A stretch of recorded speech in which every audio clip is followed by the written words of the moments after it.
Gamers, how you doing? I'm back with another build video for you. This is a PvP stamina sorcerer using some different sets in a mythic that you might not have seen before, making for a unique playstyle. Have you ever been frustrated with the constant snares, immobilizations and stuns in PvP? Well, this build is fast on its feet and can't be slowed down. Throw in some great burst and you've got a fun combination. If you want the quick version, then check out my 1-minute build video where I quickly go over the sets and skills in under a minute. I'll leave the link to that in the description, but if you want the full version then stay right here and I'll show you what I've come up with.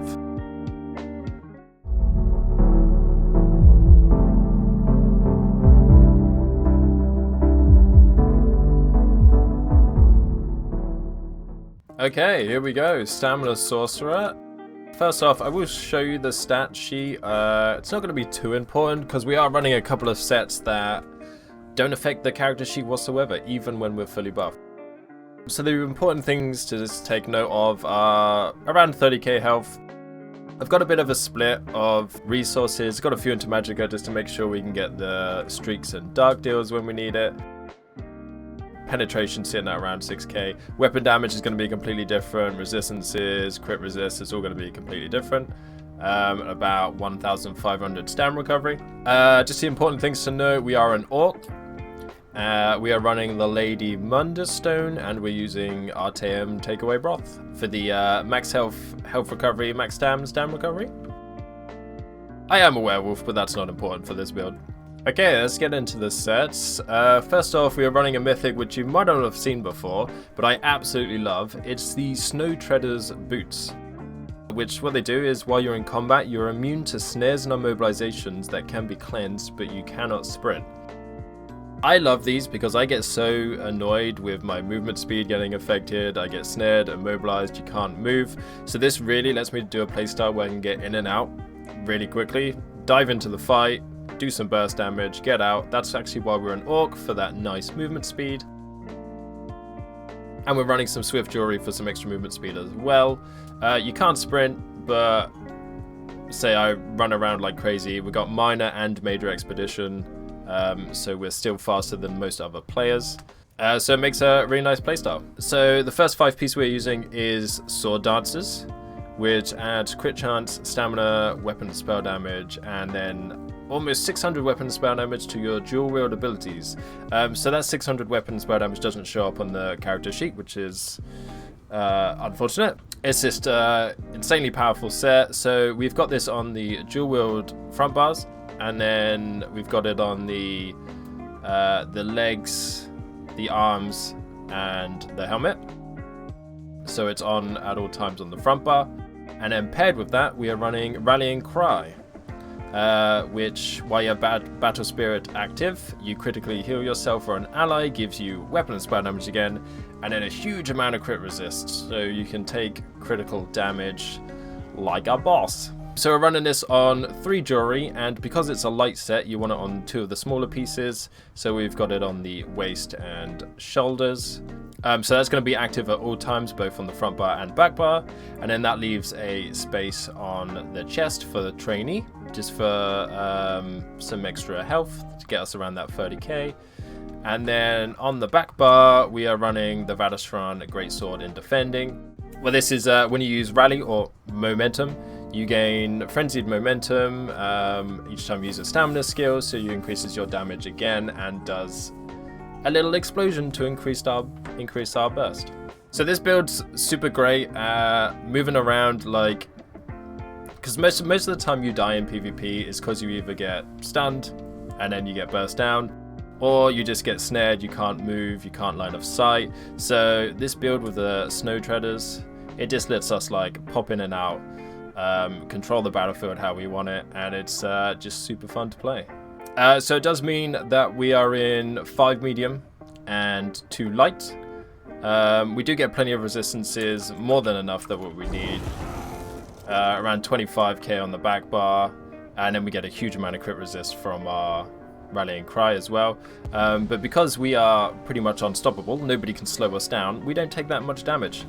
So it's more than enough resistances to keep us alive. In terms of trades, I've got a bit of a mix and match. Reinforced chest piece is a definite. We've got some well fitted. I don't know how much use I get out of this. It's nice for the reduced roll dodge, but of course we don't sprint at all. So we don't need reduced cost of sprint. That also means we save on a lot of stamina, not having to sprint around the battlefield as well. So I've got some divines for the extra resistances from the Lady Mundus, and a couple of well fitted, and I think I've just got the one impenetrable on the hands, just for a little bit of extra crit resist, just in case the rallying cry doesn't proc. In terms of jewelry, we've gone for 2 stamina recovery and 1 weapon damage, and then yes, 2 swift on the rings for that movement speed, and then just the infused stamina recovery on the necklace. Okay, so let's get into skills. On the front bar, first of all, Whirling Blades, no brainer, you want it, does huge damage, and then an extra 100% more damage to enemies when they are under 50% health. Crystal Weapon, this is a huge hitting burst potential, especially if you pair that with your Vadastran as well. So it causes your next 2 light and heavy attacks to deal additional damage and reduce the target's armor. So I would use this, run in with a heavy attack, and then hit him with a spin to win, or rending slashes. We've got Streak, which is a good stun, and a oh shit button to get you out of there. Rending slashes, this is I like to dot. I like a couple of dots, even though they're a bit weaker this patch. And this reduces their movement speed as well. So when we're moving really quick and they're moving really slow, there's not much they can do against us. And then we go in Quick Cloak.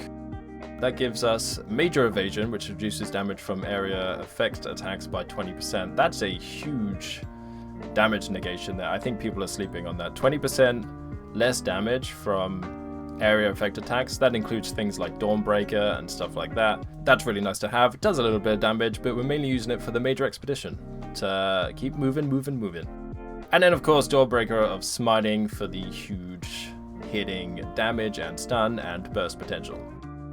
On the back bar, we are running Blinding Flare, kinda to take Nightblades out of stealth, although I am also running Detect Pods, so you know me, I love my Detect Pods.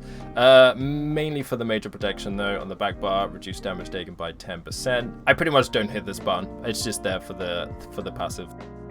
Hurricane, a nice little AoE, and this is our minor expedition and our resistances.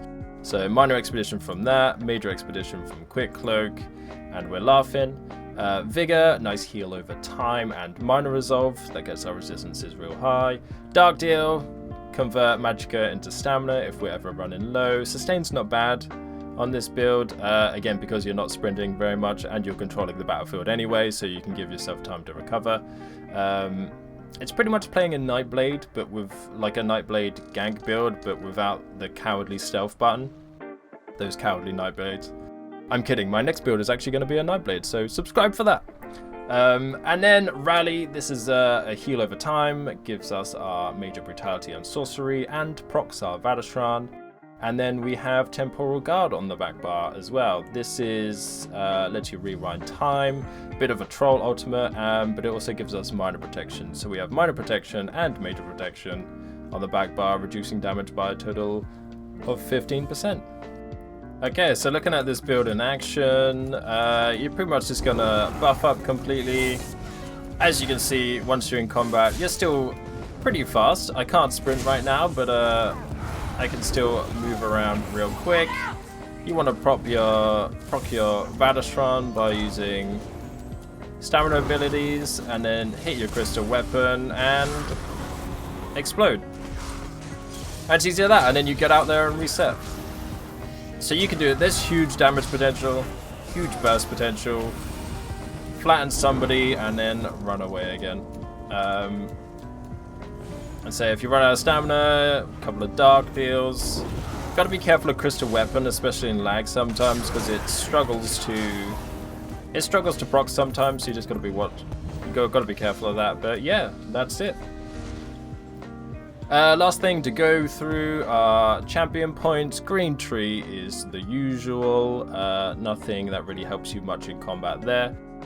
In the blue tree, we've gone for Ironclad, reducing your damage taken by direct damage attacks by 3%. Focus Mending, increase your healing by a total of 10%. Master at Arms, increase your damage done with direct damage attacks, so that's most of the skills that we've got. And Jawless Rebuff, reduce the damage taken by single target attacks. I might change that to something else actually, I'm not sure, because it's only a 6% total damage reduction. The most important ones though are the red tree. Celerity, increase your movement speed, you're going to be so fast even without the ability to sprint. Slippery, I really like this one. When you're affected by a disabling effect, you automatically break free for no cost. You can only do it once every 21 seconds, but that also means that we can't be snared, we can't be immobilized, and if we ever get stunned, it breaks free automatically. And then it doesn't cost you stamina, so that's really nice to have. Pain's Refuge, reducing your damage taken by 2% for every negative effect you have on you, and some extra health in Boundless Vitality. So there we go, there's the build. I've been having an absolute blast with this one. Just the sheer, I just like high mobility builds. High mobility, high burst, in and out, pick your target, and yeah, it's so much fun. Thanks for watching, everybody. And that's the build. Thank you so much for watching, and I hope you enjoy playing this build. Remember to leave a like if you enjoyed the video, and be sure to comment if you have any questions or improvements. It's great fun to play and feels really satisfying to dive in and out of combat without constantly getting snared or immobilized. Don't forget to poke that subscribe button to see more videos and guides.